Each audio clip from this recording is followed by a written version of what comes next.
Eh bien, bonjour à tous. Merci à tous d'être connectés avec nous et bienvenue pour cette conférence digitale sur la maladie d'Alzheimer, de nouvelles avancées en génétique. Conférence du coup qui sera animée par le docteur Jean-Charles Lambert, directeur de recherche INSERM à l'Institut Pasteur de Lille. Bonjour docteur Lambert. Bonjour à toutes et tous. Alors du coup, nous sommes ensemble pour 1 heure. Et avant de vous passer la parole, je vais simplement préciser aux personnes qui sont connectées avec nous qu'elles peuvent tout au long de la conférence poser leurs questions grâce à l'onglet de discussion qui est normalement en bas à droite de votre écran. Et nous y reviendrons à la fin de la conférence pour y apporter des éléments de réponse. Donc, si ça vous va, docteur Lambert, je vous laisse prendre la main sur le diaporama et débuter la conférence. D'accord. J'attends la fin de partage de votre part, Mathias, et puis je m'en occupe.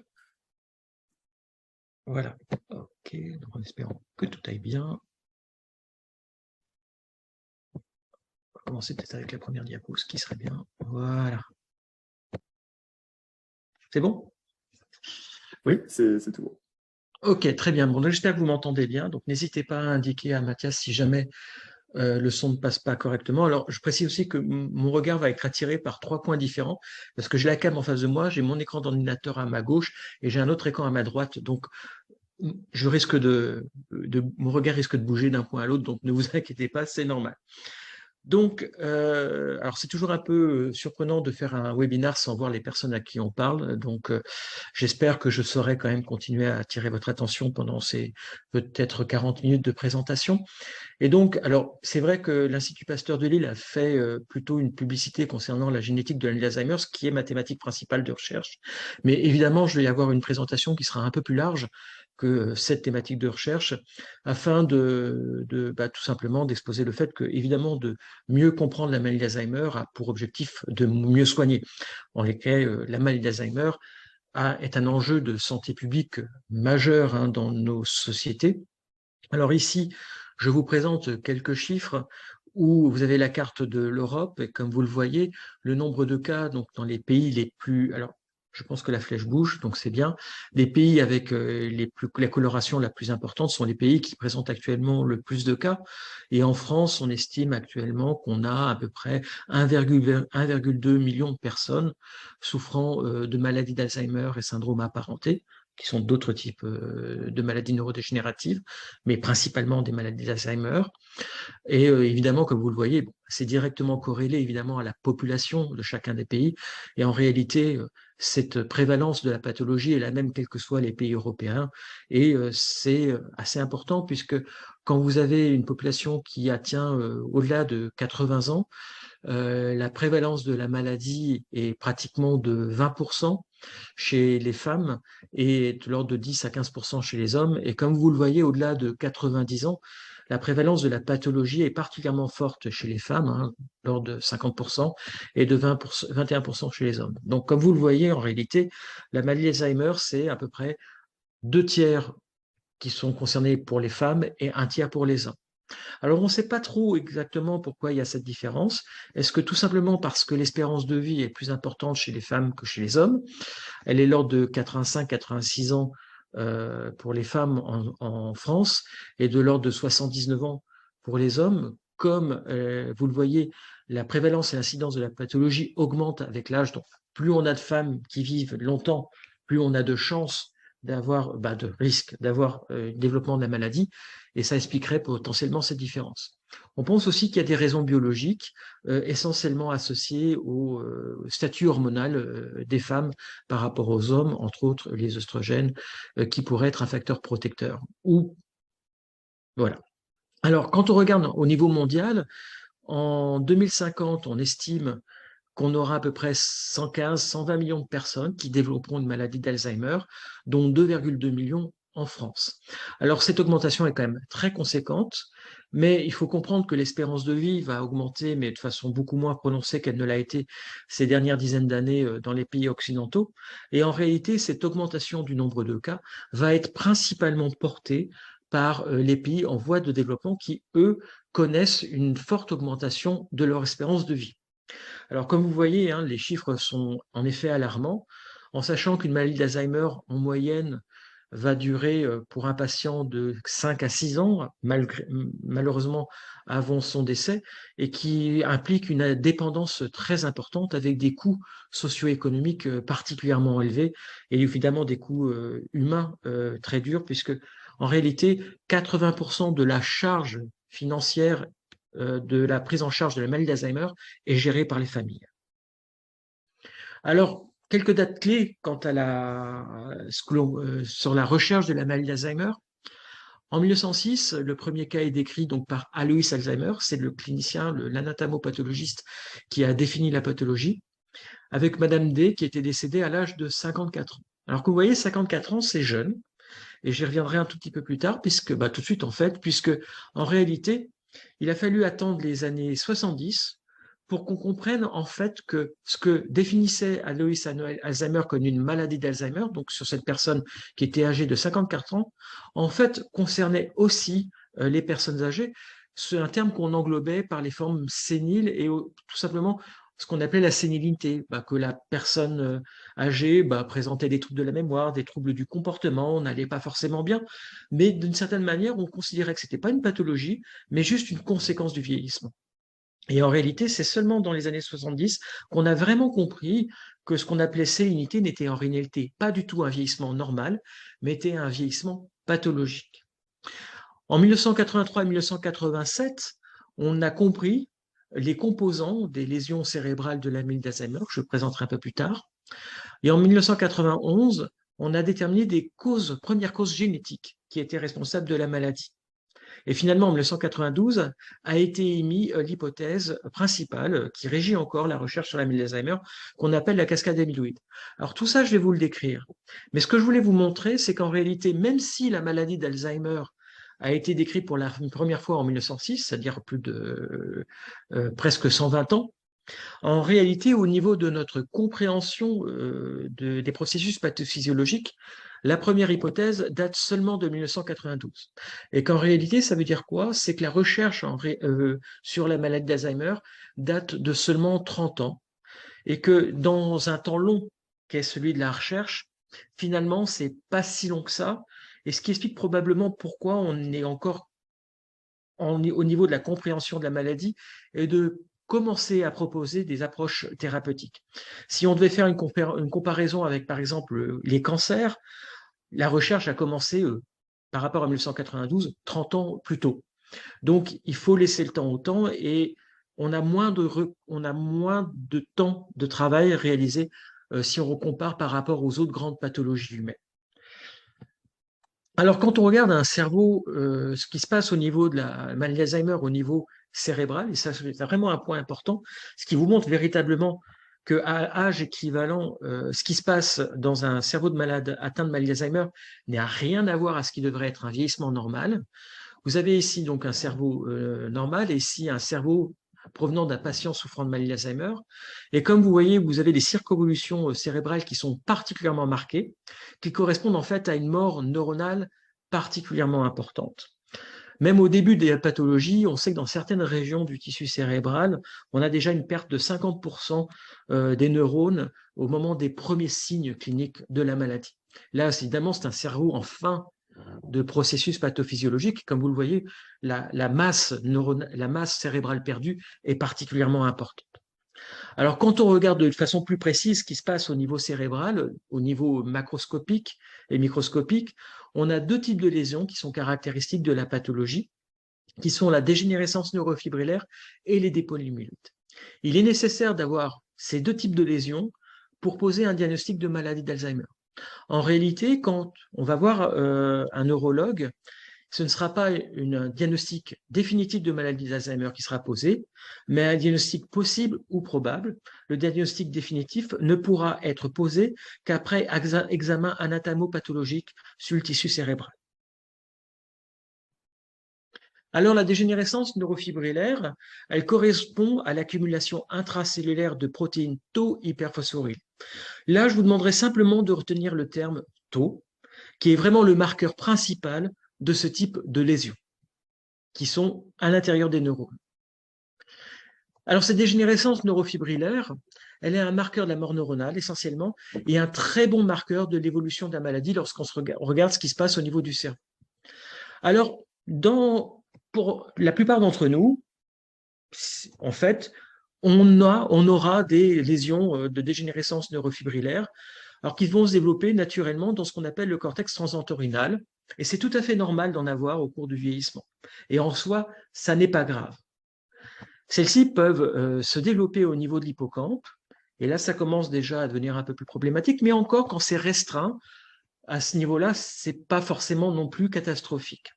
Par contre, là où ça devient vraiment très embêtant, et là où c'est un marqueur du développement de la pathologie, c'est quand cette dégénérescence neurofibrillaire va commencer à s'étendre au niveau des différentes régions cérébrales, avec un processus qui est maintenant relativement caractérisé et qui suit donc une certaine logique. Donc, comme je vous dis, au niveau du lobe temporal, puis va gagner le cortex temporal inférieur, puis le cortex temporal médian, les aires associatives, les aires de Broca, finalement pour atteindre tout le tissu cérébral. Mais en réalité, les premiers signes cliniques apparaîtront à ce niveau-là. Et donc, ces lésions vont petit à petit gagner tout le cerveau. Et évidemment, conduisant à des symptômes de plus en plus graves et malheureusement à une dépendance de plus en plus marquée. Les dépôts amyloïdes, quant à eux, sont un assez mauvais marqueur de l'évolution du processus pathophysiologique. Ils sont avant tout extracellulaires, ils ne sont pas à l'intérieur de cellules, et ils ont une atteinte diffuse du cerveau.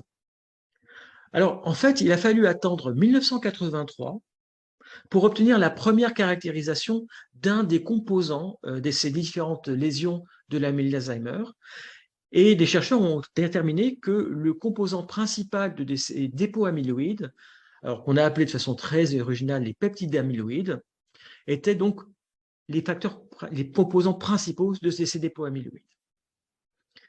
Et ça a été un événement majeur parce qu'il a permis en fait de reconstituer le pulse de ce qu'était la maladie d'Alzheimer, où en fait, en effet, on avait 3 types de lésions, donc la dégénérescence neurofibrillaire, les dépôts amyloïdes, cette atrophie massive au niveau du cortex cérébral, et donc on n'était pas véritablement capable de mettre en lien ce qu'on observait au niveau du tissu cérébral.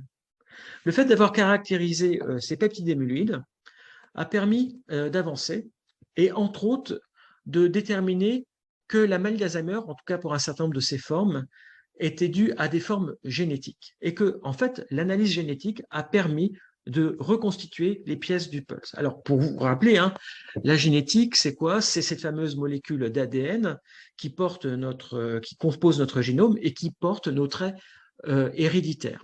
Donc, on a 4 lettres qui permettent de coder ce génome, A, T, G, C. Et en réalité, nous sommes composés de l'alignement de ces lettres et il y en a 3 milliards qui composent notre génome. Et ces 3 milliards de lettres permettent, pour certaines d'entre elles, de coder, de définir des briques qui définissent les cellules et ce qui nous compose et qu'on appelle protéines. Et en particulier, une protéine qui s'appelle l'APP. Cet APP peut potentiellement être muté. Alors, nous avons tous des variations génétiques dans notre génome. En fait, on estime qu'un individu, on en aura à peu près plusieurs millions. Si on doit regarder la variation génétique de toute la population humaine, actuellement, on en connaît à peu près 500 millions.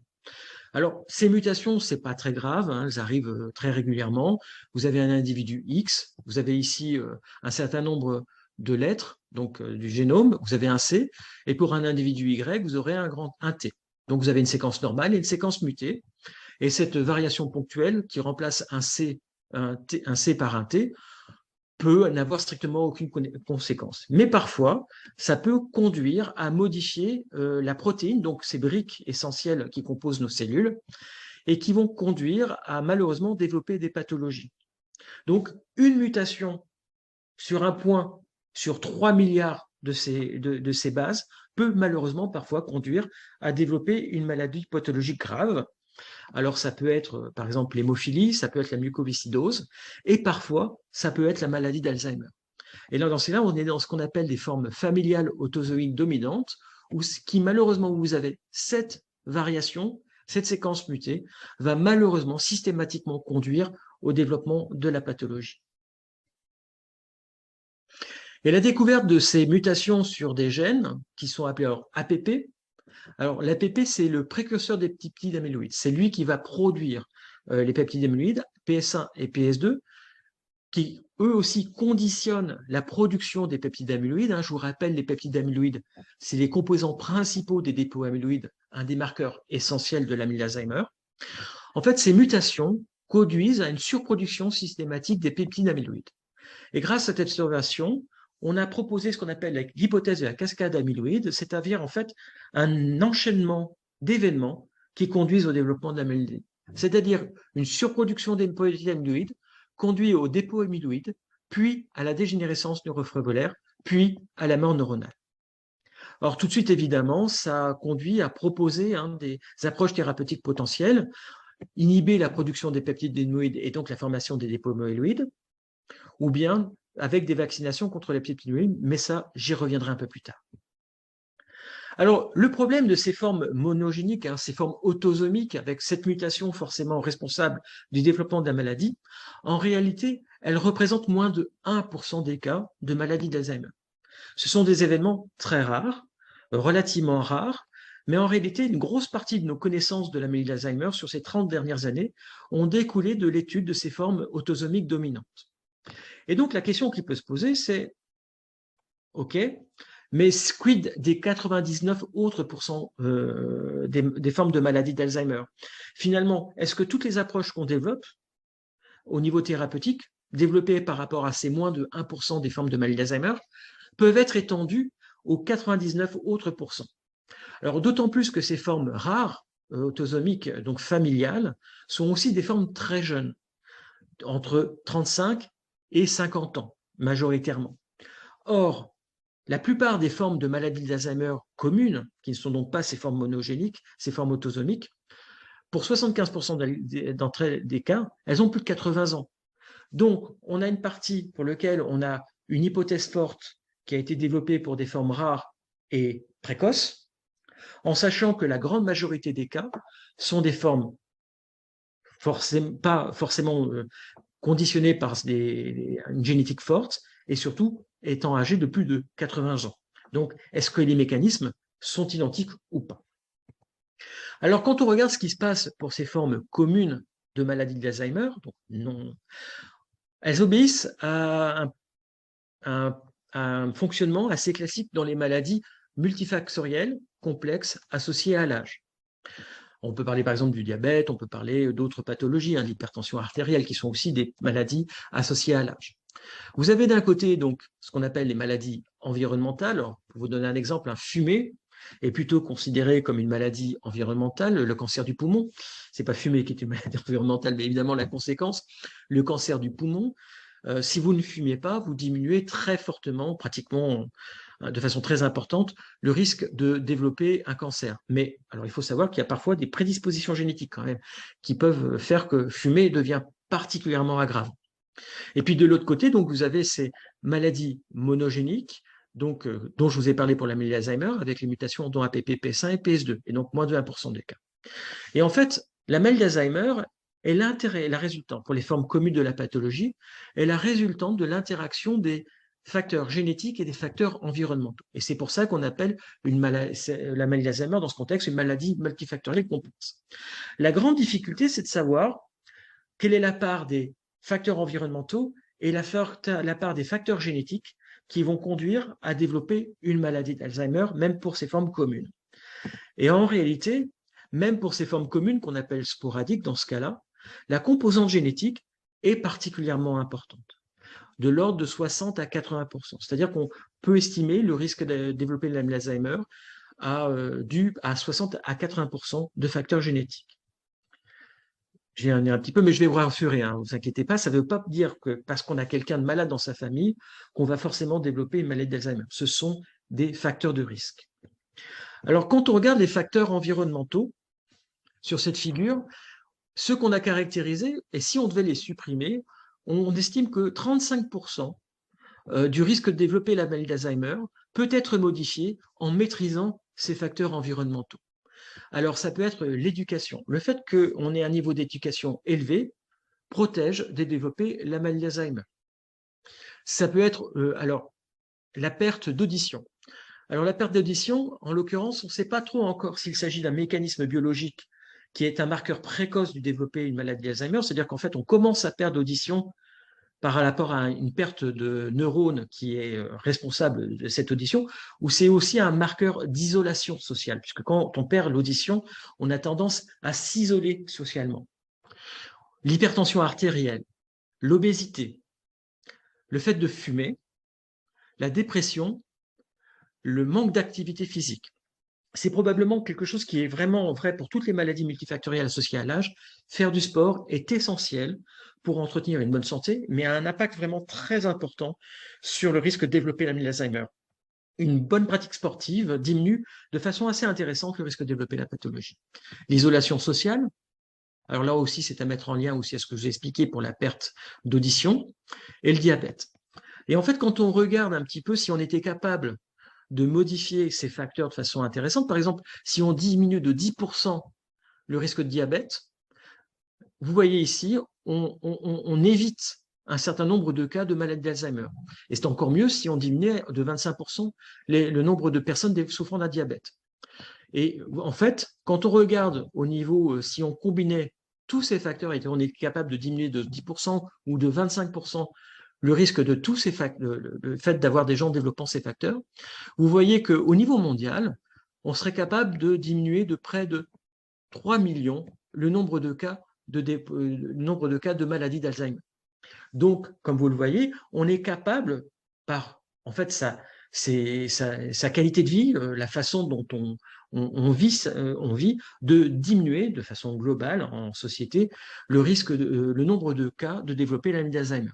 Donc là, c'est quand même bien, c'est des choses sur lesquelles on peut agir, en particulier fumer, en particulier son alimentation et en particulier l'activité physique qu'on est capable de faire.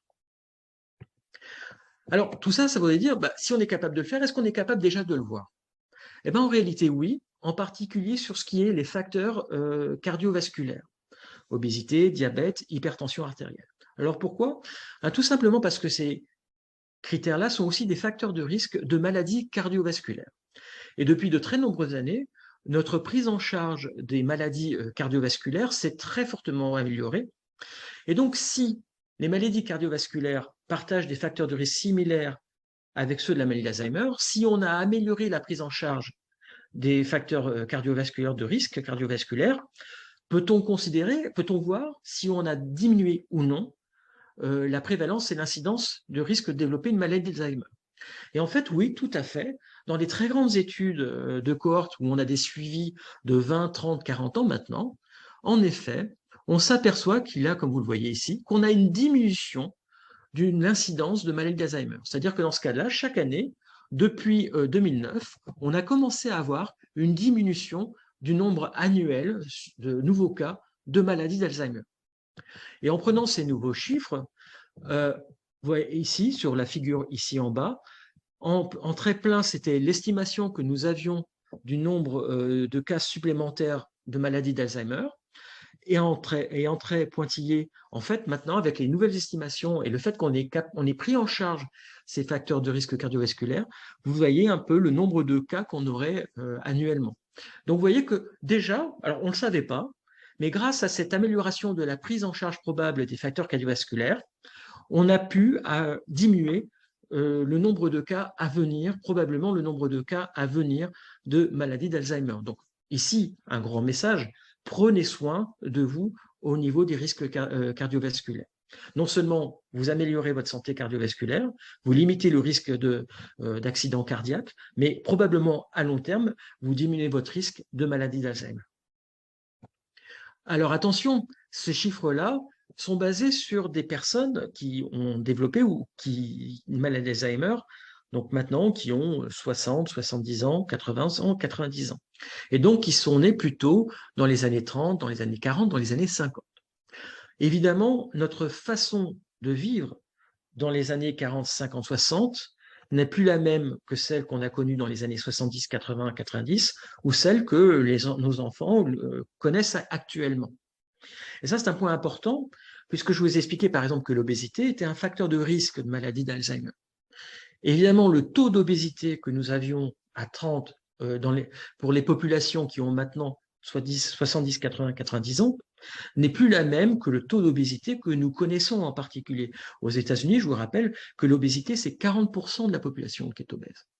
Donc, cette augmentation drastique de facteurs de risque de maladie d'Alzheimer, de façon d'obésité par exemple, et d'hypertension, parce que c'est lié aussi par exemple, mais aussi de diabète, quel va être l'impact sur l'épidémie de maladie d'Alzheimer? Donc l'épidémie d'obésité, comment va-t-elle impacter l'épidémie de maladie d'Alzheimer? Pour l'instant, on ne le sait pas. Quid de la pollution? Évidemment, encore une fois, la pollution à laquelle étaient soumises nos aïeux n'est plus la même que ce que nous vivons nous actuellement. Et il y a des études qui commencent à montrer que la pollution pourrait être problématique pour développer, dans le cadre du risque de développer la maladie d'Alzheimer. Et dernier point, et pas le moindre, alors je ne vais pas vous affoler évidemment, mais c'est un point important, quid du Covid? Parce qu'en réalité, on sait qu'un des facteurs qui conduit à développer la maladie d'Alzheimer est l'inflammation. Or, le Covid, donc le SARS, c'est un syndrome aigu respiratoire.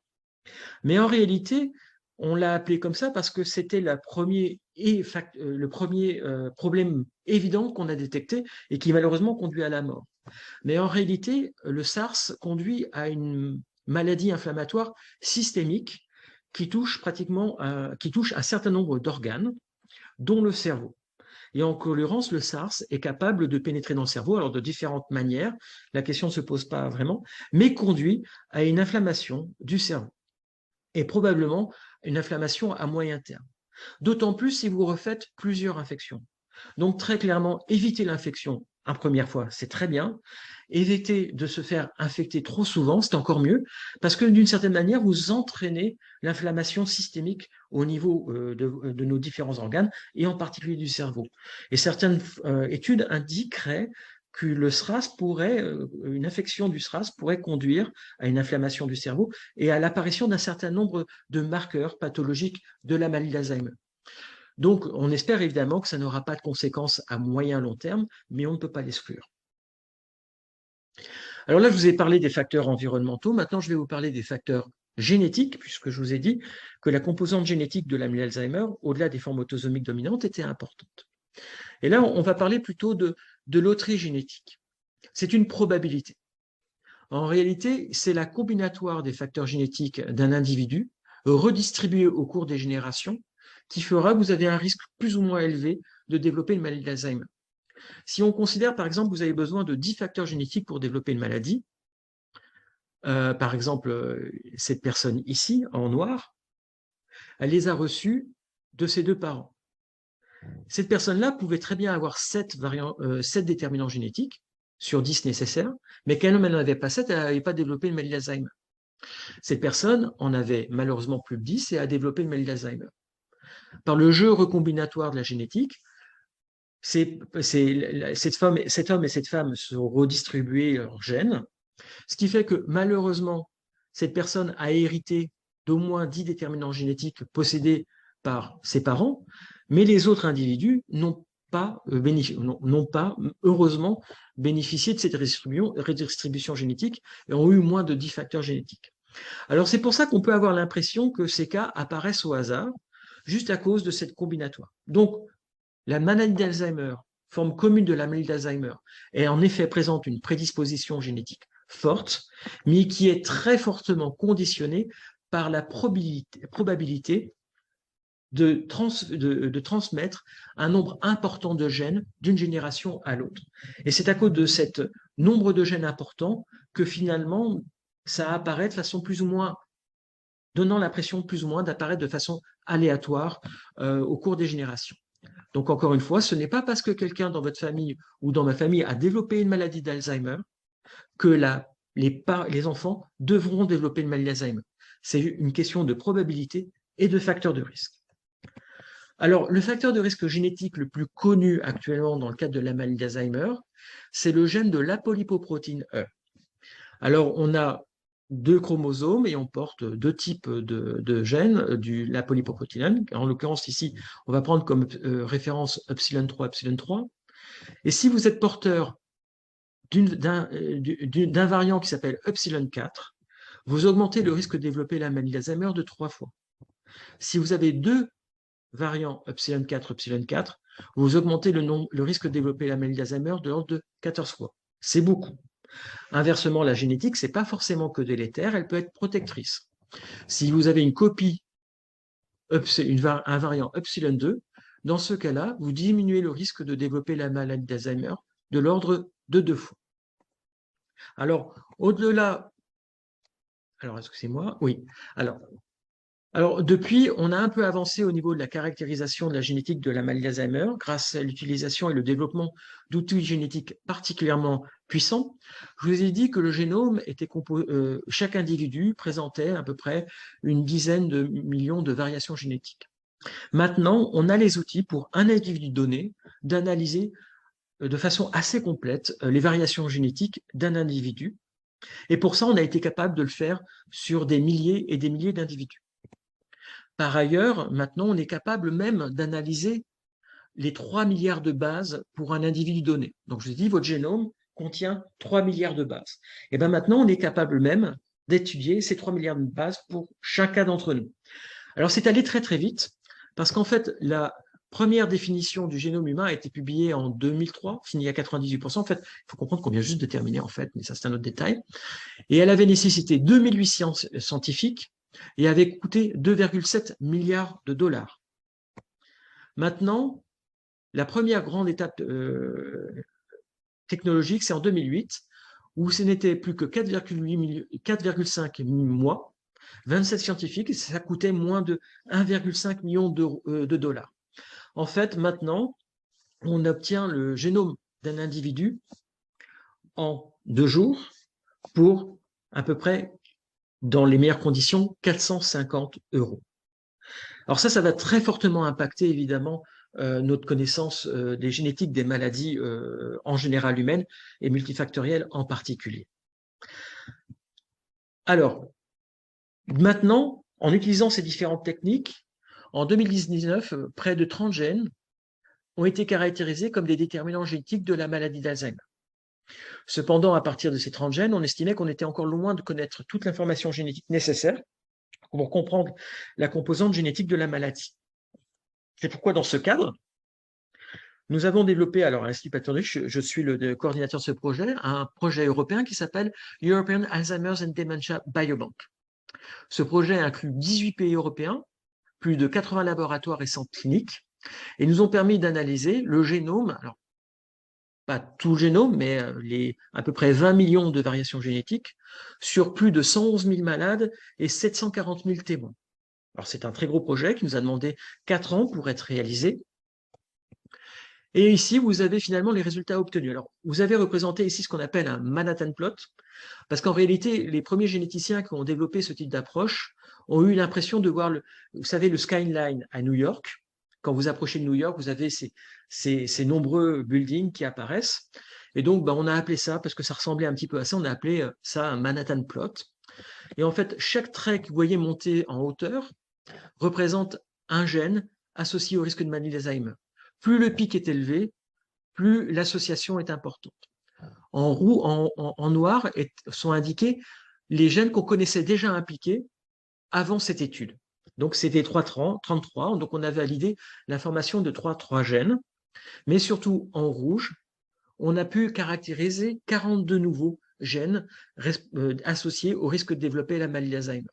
Donc, cette étude à EADB a permis de doubler en fait notre connaissance de la génétique des formes communes de la maladie d'Alzheimer. Alors le but du jeu, c'est pas de vous dire les noms des gènes parce que ça n'aurait pas beaucoup d'intérêt.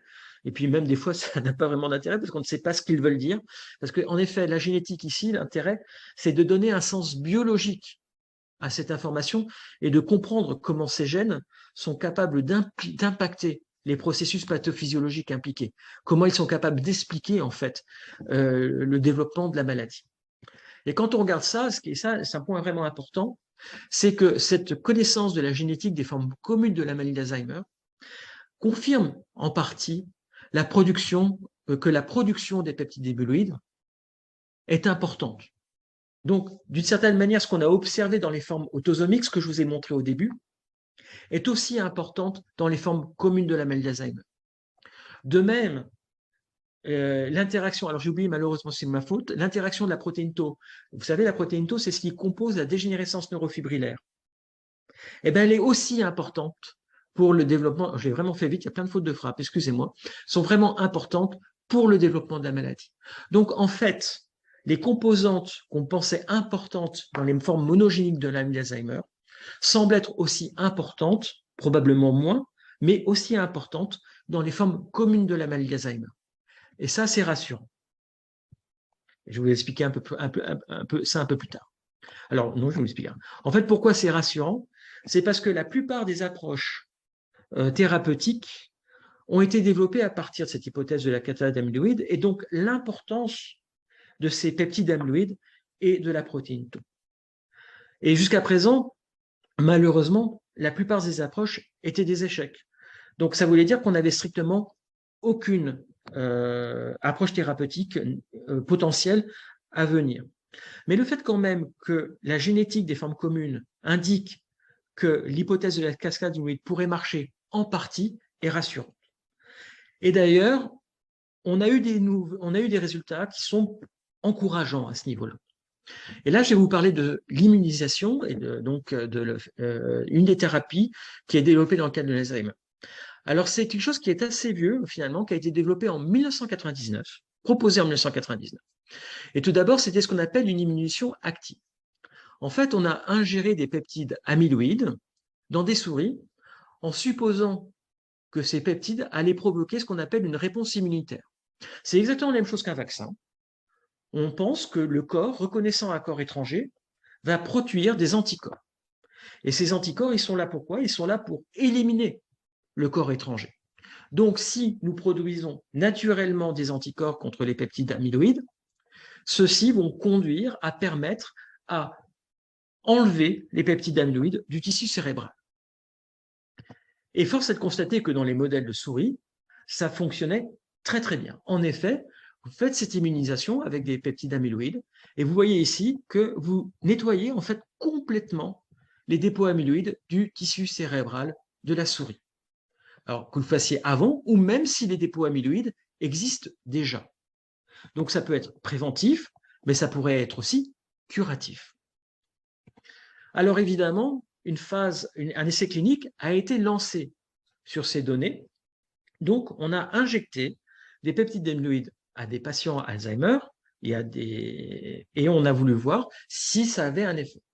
Alors malheureusement, on était probablement un peu trop vite parce que en fait, l'étude a été arrêtée parce que 18 cas sur les 300 qui avaient été étudiés, soit 6%, ont présenté ce qu'on appelle des méningoencéphalites, donc une inflammation générale du tissu cérébral très importante. Il y a même des personnes qui sont tombées dans le coma. Et on a préféré évidemment tout arrêter parce que le risque était trop important. Par contre, il y a des personnes qui sont décédées, alors pas forcément suite à césar, mais tout simplement parce qu'elles sont décédées plus tard et qui ont généreusement donné leur cerveau pour être analysé. C'est un point important et on doit les remercier. Est-ce qu'on s'est rendu compte que ces personnes qui avaient été vaccinées avaient représenté une régression très importante de leur dépôt amyloïde au niveau du tissu cérébral. C'est-à-dire que ça semblait marcher. Ensuite, on s'est rendu compte quand même que seulement 20% des personnes qui avaient été vaccinées étaient réellement répondeurs. Vous savez, on a mesuré en fait le taux d'anticorps produit et seulement 20% présentaient un taux d'anticorps positif. Alors, cet essai a été globalement un échec, mais on a appris beaucoup et supposé que potentiellement ça pouvait fonctionner.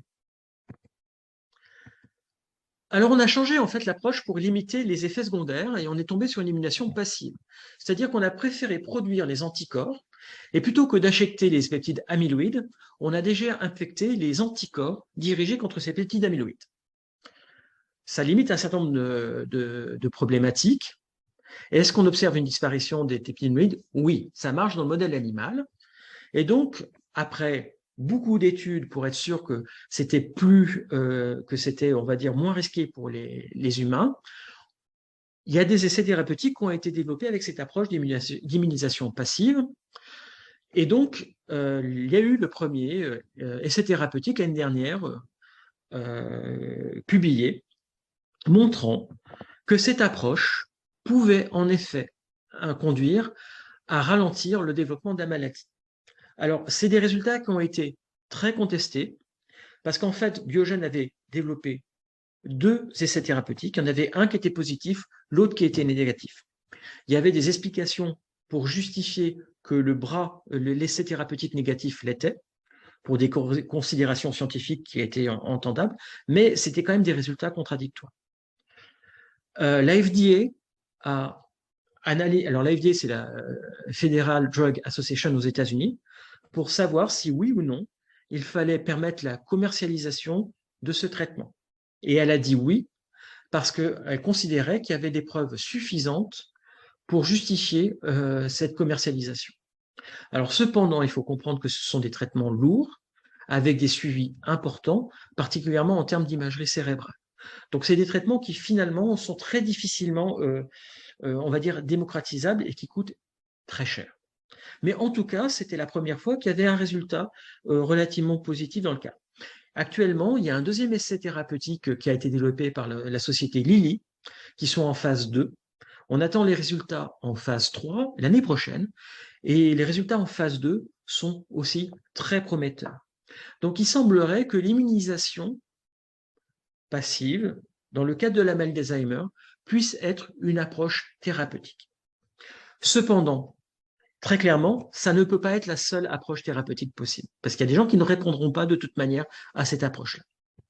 Alors l'important, c'est que la génétique a amené une autre piste pour les formes communes de la maladie d'Alzheimer, au-delà des productions des peptides amyloïdes, c'est qu'elles ont mis en évidence, la génétique a mis en évidence l'importance. Alors, dans le tissu cérébral, vous avez principalement 4 types de tissus cellulaires, les neurones, qui sont responsables du véhiculage de l'information génétique, de l'information, si vous décidez de bouger le petit doigt ou pas. Vous avez ce qu'on appelle les astrocytes, qui sont un peu les gardiens des neurones. Les neurones sont des cellules très fragiles. Les astrocytes vont maintenir l'homéostasie neuronale pour l'alimentation. Elles vont essayer de faire en sorte que les neurones se sentent le mieux possible dans l'environnement cérébral. Vous avez les oligodendrocytes qui permettent le transfert de l'information électrique sur de longues distances dans le tissu cérébral. Et vous avez les cellules microgliales, qui sont en fait un petit peu les éboueurs du tissu cérébral et qui vont dégrader en fait ce que les neurones produisent ou ce qui peut se déposer dans le tissu cérébral, et entre autres, par exemple, les peptides amyloïdes. Et en fait, la génétique a clairement pointé du doigt, et ça c'est vraiment une des découvertes majeures de la génétique, que ces cellules microgliales étaient essentielles au développement de la maladie d'Alzheimer. Et d'ailleurs, on a pu mettre en évidence une voie en particulier du TNF-alpha qui pourrait être très importante à cibler, très intéressante à cibler dans le cadre de la génétique. Et on sait déjà que l'inhibition de cette voie a été décrite comme diminuant la quantité de dépôts amyloïdes et des régénérations neurofibrillaires dans des modèles animaux. Et on a déjà des molécules disponibles qui ciblent en fait cette voie du TNF-alpha. Donc vous voyez ici que la génétique permet aussi de proposer de nouvelles pistes thérapeutiques. Et donc, en fait, les données génétiques pour les formes communes de l'Alzheimer donc, semblent confirmer en partie l'hypothèse de la cascade amyloïde, ce qui est un bon point, puisque là, comme je vous l'ai montré, l'immunisation pourrait marcher, donc pourrait marcher sur les formes communes de l'Alzheimer, mais que, de toute façon, c'est beaucoup plus complexe qu'initialement énoncé dans les formes monogéniques autosomiques de la maladie d'Alzheimer, et que, incontestablement, de nouvelles pistes thérapeutiques vont être explorées, mais très clairement, un seul médicament ne sera pas suffisant pour soigner la maladie d'Alzheimer. Voilà. Je vous remercie de votre attention.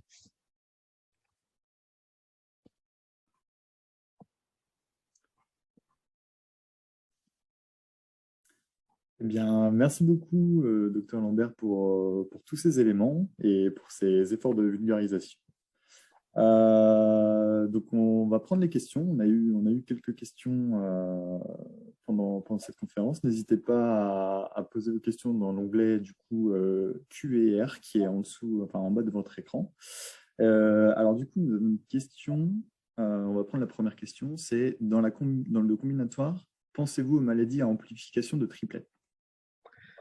Oula, alors, Mathias, vous pouvez relire parce que j'ai pas. Alors, la question, c'est dans le combinatoire. Dans le Pensez-vous combinatoire? dans la combinatoire, ouais. Pensez-vous aux maladies à amplification de triplet? Alors, je ne suis pas sûr de comprendre le terme combinatoire. Alors, la maladie d'Alzheimer n'est pas une pathologie associée à une amplification de triplet. Alors, les maladies à amplification de triplet, en fait, si vous voulez, dans le génome, vous avez souvent des séquences qui sont CAG, par exemple, et la plupart des individus vont avoir, dans certains gènes, 10 CAG alors, 10 CAG qui vont se continuer. Et pour certaines personnes, malheureusement, on va dépasser un certain nombre de ces répétitions de séquences. Et cette augmentation de répétition de séquences peut conduire à développer des maladies qui sont généralement très graves. Alors, pour citer la plus connue, qui est la maladie de Huntington, qui est une réplication de triplet CAG. Alors, je ne suis pas sûr, mais je crois que c'est CAG. Si vous en avez moins de 39, vous ne développez pas la pathologie. Si vous en avez plus de 39, malheureusement, vous développez la maladie, et c'est une forme monogénique. Et la chorée de Huntington est une maladie terrible, puisque malheureusement, elle conduit à la mort, et vous avez... Bon. Alors, dans le cas de la maladie d'Alzheimer, il n'y a pas ce type d'événement décrit, donc il n'y a pas de problématique d'expansion de triplet. Alors, je ne suis pas sûr que c'était ça la question, mais en tout cas, c'est ce qu'on peut dire en tout cas sur la maladie d'Alzheimer. Voilà. Ensuite, on a une question qui est du coup, l'Institut Pasteur de Lille est-il doté d'appareils d'analyse en multiplex? Alors oui, parce que c'est obligatoire. Le multiplexage est une chose qui est de plus en plus, nécessaire. Alors, pour tout ce qui est génomique, les coûts sont excessivement élevés. Et comme on parle de très gros volumes, hein, des milliers d'individus à analyser, tout ça est externalisé sur des plateformes qui sont spécifiquement dédiées à ce type d'approche. En l'occurrence, ce sont des plateformes nationales qui sont pour la génomique à Évry. Donc ça, on n'a pas. Par contre, on a des approches multiplexage, alors qui sont par exemple des approches d'imagerie cellulaire, ce qu'on appelle du high content screening, donc du criblage à haut débit en culture cellulaire, qui nous permettent de faire du multiplexage. On a la possibilité de faire de la protéomique. Dans ces cas-là, on mesure un nombre élevé de protéines pour un même échantillon provenant d'un même individu. On est même capable maintenant d'analyser des milliers de protéines pour un même individu dans un échantillon plasma, par exemple. Et ça, on est équipé au niveau de l'Institut Pasteur de Lille. La prochaine question, c'est la suivante. C'est est-ce que dans les échantillons, vous aviez des groupes génétiques particuliers avec mutation APP, PS1 ou PS2 et enfin trisomie 21? Alors, si on parle de la population de ADB, on a vérifié évidemment, parce qu'on était plus intéressé par les populations, les formes communes de maladie d'Alzheimer, on a regardé en effet si on avait des mutations APP, PS1 et PS2. On en a détecté qui n'étaient pas forcément connues. Alors là, on tombe dans une problématique éthique, hein, du généticien et du chercheur en génétique. Évidemment, on avait le consentement de l'individu de faire l'analyse, c'est évidemment la moindre des choses, ce que certains centres ne font pas. Je penserai à certaines villes dans le sud de la France. Mais au-delà de ce consentement, normalement, quand vous faites un don à la recherche, dans le consentement, il est clairement indiqué que l'information génétique ne revient pas au patient. C'est-à-dire que vous participez à la recherche et cette information, normalement, ne doit pas revenir. Évidemment, quand on tombe sur des mutations dans les gènes APP, PS1 et PS2, on passe dans une autre problématique éthique, puisqu'en l'occurrence, la personne, malheureusement, est susceptible de développer une maladie d'Alzheimer, parce qu'elle peut très bien dans le groupe témoin, hein. Et si elle n'est pas dans le groupe témoin, parce qu'elle n'a pas encore développé la maladie d'Alzheimer, et si elle est dans les cas, donc ça, elle savait malheureusement qu'elle était malade, mais là, on est dans des formes autosomiques dominantes, c'est-à-dire que potentiellement, les enfants pourraient être amenés à développer la maladie car possédant la mutation. Or, il est possible de faire ce qu'on appelle un conseil génétique. Donc, la question importante que l'on a avec les cliniciens, c'est est-ce qu'on doit aller au-delà du consentement, c'est-à-dire alors qu'on a dit qu'on n'allait pas donner l'information génétique, pour prévenir la famille qui avait une problématique génétique. Je dois vous dire que c'est toujours des questionnements qui sont difficiles et qu'on n'a pas toujours tranché. On n'a pas encore vraiment tranché parce que c'est une question de fond importante éthique, comme vous pouvez le comprendre. Alors, sinon pour la trisomie 21, pardon. La trisomie 21 est caractérisée par 3 copies du chromosome 21. Le gène de l'APP, donc, qui est muté dans les formes autosomiques dominantes, est en 3 copies pour les personnes souffrant de trisomie 21, parce qu'il est sur chromosome 21. Donc, les personnes souffrant de trisomie 21 produisent naturellement beaucoup plus de peptides amyloïdes. Et malheureusement, en fait, c'est dans un schéma de forme monogénique, c'est-à-dire que si elles vivent suffisamment vieilles, elles seront amenées malheureusement à développer une maladie d'Alzheimer. Alors, merci. La prochaine question, c'est vos recherches peuvent-elles servir pour la mise au point d'un diagnostic génétique de la maladie? Alors, non. Je crois que c'est vraiment très clair. Alors, dans les formes autosomiques, c'est autre chose. Je vous ai parlé de conseil génétique. Il est facile de détecter une mutation responsable de la maladie dans les formes rares dont je vous ai parlé, donc moins de 20% des cas. Et donc là, oui, on peut faire un diagnostic. Bon, on peut faire un diagnostic, on peut déterminer l'existence ou non d'un risque très élevé de développer une maladie d'Alzheimer. Dans le cas des formes communes de maladie d'Alzheimer, l'information génétique est utilisée au niveau populationnel, en termes de probabilité, mais ne peut pas être appliquée au niveau individuel. En fait, elle va nous permettre de définir des sous-populations à risque, plus ou moins forts, et par exemple d'optimiser les essais thérapeutiques en sélectionnant mieux les individus qu'on va intégrer dans l'essai thérapeutique. Par contre, au niveau individuel, actuellement, on ne peut pas utiliser l'information génétique pour poser un diagnostic. Encore une fois, ce sera une probabilité, et une probabilité n'est pas un diagnostic.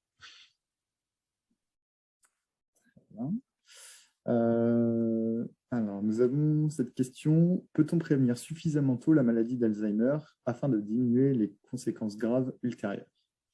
C'est évidemment une très bonne question et beaucoup de chercheurs travaillent sur cette question. En fait, la maladie d'Alzheimer, les premières lésions vont commencer à se développer 20 à 30 ans avant les premiers signes cliniques. Quand les premiers signes cliniques apparaissent, il y a une région du cerveau qui s'appelle l'hippocampe, qui est une région importante pour les mémoires à court terme et l'apprentissage. C'est des symptômes qu'on voit souvent au début d'une maladie d'Alzheimer. Donc cette première région qui est fortement touchée, au moment des premiers symptômes cliniques, on estime qu'il y a déjà la moitié des neurones qui sont morts. Donc on comprend bien, donc là on peut freiner le développement de la pathologie. On peut vivre avec un impact léger sur les fonctions cognitives supérieures. C'est tout à fait gérable. L'idée, c'est d'éviter évidemment que, la maladie se développe, donc freiner la maladie et si possible, la freiner le plus tôt possible pour même éviter d'avoir une atteinte, une mort neuronale importante. Donc là, c'est la question du diagnostic qui se pose. Alors, au niveau du traitement thérapeutique, comme je l'ai dit, pour l'instant, on n'en a pas encore véritablement, même s'il y a des pistes, mais la question du diagnostic se pose, c'est-à-dire que plus le diagnostic sera précoce et lorsqu'on aura le traitement thérapeutique adéquat, évidemment, il sera intéressant de traiter au plus tôt le développement de la maladie. Alors là, on ne parle pas de pronostic, on ne parle pas de dépistage de la maladie, on parle de diagnostic. L'idée, c'est de dire que quand quelqu'un aura un trouble en se disant « je suis anxieux parce que j'ai l'impression que j'oublie des choses », c'est à ce moment-là qu'il faudra agir. On va pas dépister des risques de maladie d'Alzheimer dans la population générale. Ce serait ingérable, ça coûterait trop cher de toute façon. La société ne voudra pas, je voulais dire la sécurité sociale, ce ne sera pas possible. Par contre, maximiser la chance de traitement dès l'apparition de premiers signes subjectifs qui sont j'ai un truc qui ne va pas, j'ai l'impression qu'il y a un truc qui ne va pas, cette personne sera tout de suite dirigée vers un centre clinique pour voir si ce sont ce qu'on appelle des signes objectifs ou subjectifs. Le signe subjectif, c'est par exemple dire j'ai oublié mes clés, je ne sais pas où elles sont. Le fait d'oublier ses clés n'est pas un marqueur de maladie d'Alzheimer. Ça, c'est un signe subjectif. Mais si vous êtes inquiet, si vous êtes anxieux, il faut qu'on vous donne le droit d'avoir ce diagnostic très précoce. Voilà. Par contre, ça peut être aussi un signe plus général. Donc, il faut être capable de différencier les deux. Par contre, si jamais ce signe anxieux qui vous a conduit à consulter est un marqueur vraiment précoce avec plein d'autres, et entre autres des biomarqueurs biologiques au niveau plasma, au niveau sanguin, etc., qui sont en cours d'être développés, montrent qu'en effet, vous êtes dans les toutes premières étapes de la maladie d'Alzheimer, c'est là où il faudra être capable de donner le traitement pour justement stopper ou ralentir le développement de la maladie. Voilà. Très bien. La prochaine question, c'est la maladie d'Alzheimer étant une maladie génétique, cela veut-il dire qu'il faudra un médicament par patient, thérapie ciblée, comme pour les cancers? Alors, c'est tout à fait bon point. En effet, on parle de plus en plus, alors peut-être pas par patient hein, quand même, mais par groupe de population en fonction de ce qui est touché au niveau pathophysiologique. En fait, on pense qu'il y a plusieurs voies d'entrée dans la maladie d'Alzheimer en fonction de votre patrimoine génétique et par rapport aussi aux facteurs environnementaux, et qu'il sera probablement nécessaire de traiter une ou plusieurs de ces voies pour un individu donné. Et donc, en effet, on va se diriger petit à petit, comme pour le cancer, pour ce qu'on appelle la médecine personnalisée, c'est-à-dire optimiser les traitements disponibles pour que les individus répondent au mieux à ces traitements. Et là, ça dépendra de critères cliniques et probablement biologiques. Ok, très bien. Et du coup, on a encore une question. Donc, c'est parmi les facteurs environnementaux, l'alimentation notamment de légumes cultivés avec des engrais chimiques ou autres produits phytosanitaires peuvent-ils aussi prédisposer à cette maladie? Alors écoutez, là, on n'a pas d'évidence là-dessus. Voilà. Donc là, on ne sait pas. On n'a pas d'études qui montrent, en tout cas actuellement, qu'il y a un tel lien en termes d'exposition pesticides et maladie d'Alzheimer. Voilà. Très bien. Bah écoutez, il est 18h03. On a encore une dernière question, excusez-moi. Quelles sont les prochaines étapes des recherches que vous menez? Alors, nous, au niveau du laboratoire, on continue l'analyse génétique. Il y a encore beaucoup de travail à faire. Ce que je vous ai présenté, c'est avant tout des analyses, ce qu'on appelle GWAS, donc c'est pas du séquençage. Maintenant, on focalise de plus en plus vers le séquençage. Alors, ça coûte un peu plus cher. C'est des gros budgets qui sont compliqués à lever, etc. Mais on va vraiment chercher à étudier pour chaque individu souffrant de maladie d'Alzheimer le génome entier, donc analyser les 3 milliards de bases. Donc ça, c'est quelque chose que nous sommes en train de développer au niveau européen. Ça, c'est au niveau génétique. Ensuite, évidemment, comme je vous l'ai dit, la génétique, c'est bien à condition de donner un sens biologique à cette information génétique. Et donc, comprendre comment ces déterminants génétiques influencent le développement de la pathologie. Et donc, ça, c'est tout ce qu'on appelle l'ère post-génomique. Et au niveau du laboratoire, on développe des approches d'analyse biologique pour déterminer l'impact de ces gènes. Alors, ça va de la drosophile, aussi bizarre que ça puisse vous paraître, à la souris, en passant par de la culture cellulaire et entre autres ce qu'on appelle des iPSC, donc des modèles cellulaires bien particuliers. Donc il y a tout un panel de technologies qui sont développées au niveau du laboratoire pour caractériser la fonction de ces gènes au niveau pathophysiologique. Ok, très bien. On a encore une question, excusez-moi, je ne l'avais pas vu passer. C'est que pouvez-vous nous dire d'un essai clinique aux USA sur la trisomie 21 pardon, et les maladies d'Alzheimer et le fait que vous n'évoquiez pas les marqueurs dans le plasma? Alors, Mathias, vous pouvez recommencer parce qu'il y a beaucoup d'informations. Ouais. Alors, là, il y avait une question du coup qui était que pouvez-vous nous dire d'un essai clinique aux États-Unis sur la trisomie 21 et sur les maladies d'Alzheimer? Existe-t-il en gros des essais Alors, cliniques? je suis pas sûr. Alors, il y a eu une étude récente dans Science sur la complémentation d'une hormone qui s'appelle la GnRH pour les patients souffrant de trisomie 21 pour améliorer leur fonction cognitive. Alors, je ne sais pas si c'est à cela qui est fait référence, si la personne qui a posé la question juste dire oui ou non, comme ça, je ne sais pas. Si c'est ça, alors c'est pas une étude américaine, c'est une étude française et lilloise, qui montre que, en fait, alors, la GnRH, il est connu que les patients souffrant de trisomie 21 ont une déficience en GnRH. C'est une hormone qui est importante pour un certain nombre de critères. Ah, non, maladie d'Alzheimer et trisomie 21. D'accord. Alors, Ouais. je ne suis pas au courant de cette étude entre maladie d'Alzheimer et trisomie 21 au niveau de traitement thérapeutique. Désolé, je vois pas, je l'ai pas vu passer. J'en suis désolé. Écoutez, il est Oui, un chercheur ne sait pas 18h06. forcément tout. Il y a beaucoup de bibliographie, donc euh, il vaut mieux dire je ne sais pas parce que là, je ne sais pas. Euh, Si ça vous va, je vous propose qu'on arrête là. Merci à tous les participants d'avoir assisté à cette conférence. Si vous souhaitez en savoir plus sur la maladie d'Alzheimer, vous pouvez vous rendre directement sur notre site www.pasteur-lille.fr. Vous pourrez retrouver un dossier complet sur la maladie d'Alzheimer. Et, et voilà, c'est... Merci beaucoup, Mathias. Eh bien, Merci à écoutez, vous. merci beaucoup et je souhaite à tout le monde une très bonne fin de journée.